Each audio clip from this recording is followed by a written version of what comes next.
commencer que j'ai pas la moindre divergence et je mettrai pas le moindre bémol ou la moindre nuance avec tout ce que Stathis vient de dire. Alors, bon, ceux qui ont un peu suivi ce que j'ai écrit savent que j'ai passé un certain nombre d'années à essayer de démontrer ce qu'on dit depuis le début de cette réunion, c'est-à-dire que aucune politique de gauche n'est possible dans le cadre de l'Union européenne. Donc j'ai commencé avec la publication d'un bouquin en 2011 qui s'appelait Désobéissant à l'Union européenne. D'ailleurs, vous trouverez sur la table une version que j'ai mise à jour en 2014. Et dans Désobéissant à l'Union européenne, je parlais de désobéissance européenne, terme qui a été repris par le Front de gauche dans la campagne de 2012. Mais j'expliquais que cette désobéissance européenne, eh bien, c'était pas simplement désobéir à telle ou telle décision qui nous était imposée par l'Union européenne, mais qu'il y avait deux cas de figure. Soit le droit communautaire prime sur le droit national, soit c'est le droit national qui prime sur le droit communautaire. Je veux dire, il n'y a pas d'intermédiaire. Et aujourd'hui, le droit communautaire prime sur le droit national, et donc cette désobéissance européenne, pour qu'elle soit réelle, eh bien, c'est le fait de restaurer la primauté du droit national sur le droit communautaire, et évidemment de sortir de la zone euro. Tout ça pour dire que même si le terme désobéissance européenne a été repris et a été un peu transformé, ce que je définissais comme désobéissance européenne, c'est ni plus ni moins une sortie de fait de l'Union européenne. Donc j'ai évidemment fait pas mal de débats, de discussions dans des salles comme celle-ci et avec des gens qui étaient d'accord et d'autres qui ne l'étaient pas sur ces questions européennes. Et j'en suis arrivé à la conclusion qu'il y avait une dimension, je dirais, psychologique dans ces débats sur la sortie de l'Union européenne. C'est-à-dire que pendant des années, j'ai argumenté pour montrer à quel point l'Union européenne était une véritable saloperie, à quel point les programmes du NPA, du Front de gauche, l'ensemble de la gauche radicale, et même une partie des programmes écologistes, voilà, des gens qui ne se revendiquent pas de la gauche radicale, sont incompatibles avec le droit européen, et que donc il n'y a pas d'autre alternative que de rompre avec l'Union européenne pour mettre en place ces mesures programmatiques. Et je pense que vous pouvez faire une démonstration par A plus B en vous appuyant sur les textes.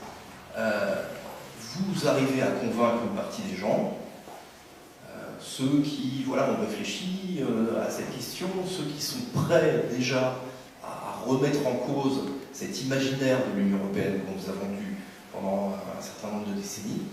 Et puis, vous avez des gens qui vous disent oui, mais. Et le mais, c'est quoi? Le mais, c'est que, évidemment, la sortie, même si on rajoute évidemment par la gauche de l'Union européenne, c'est un saut dans l'inconnu. C'est une rupture, ce serait une rupture historique avec tout ce qu'on a connu. Et que c'est une remise en cause à partir du moment où on parle de sortie par la gauche, c'est une remise en cause du capitalisme et de la mondialisation. Et je pense qu'on ne peut pas convaincre de la nécessité impérieuse d'une sortie par la gauche de l'Union européenne si on n'explique pas comment on peut sortir de la mondialisation. C'est-à-dire qu'il ne suffit pas de dire que l'Union européenne nous empêche de mener des politiques de gauche, il faut dire derrière comment est-ce qu'on peut mener ces politiques de gauche. Et la grande difficulté, c'est que la mondialisation a totalement verrouillé le paysage politique et suppose des ruptures qui sont tout à fait radicales. Et je crois que ce qu'il faut avoir en tête, c'est... moi, j'ai été, parmi parmi ceux qui ont beaucoup insisté sur cette rupture institutionnelle.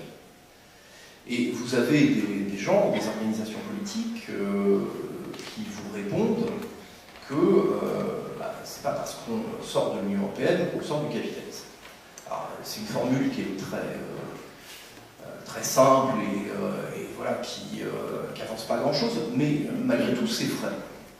C'est vrai parce que aujourd'hui, dans ce système de capitalisme mondialisé, ceux qui ont le pouvoir, ce ne sont même pas les dirigeants de l'Union européenne, ni ceux de l'OMC, ce sont les multinationales. Et la rupture institutionnelle est absolument nécessaire, mais on voit très vite qu'elle n'est pas suffisante. C'est-à-dire que si on sort du supranationalisme de l'Union européenne, si on sort du système de libre-échange organisé par l'OMC, par les différents traités de libre-échange, comme ceux dont on parle aujourd'hui, le CETA, etc., eh bien, pour autant, on ne sort pas de la domination des multinationales.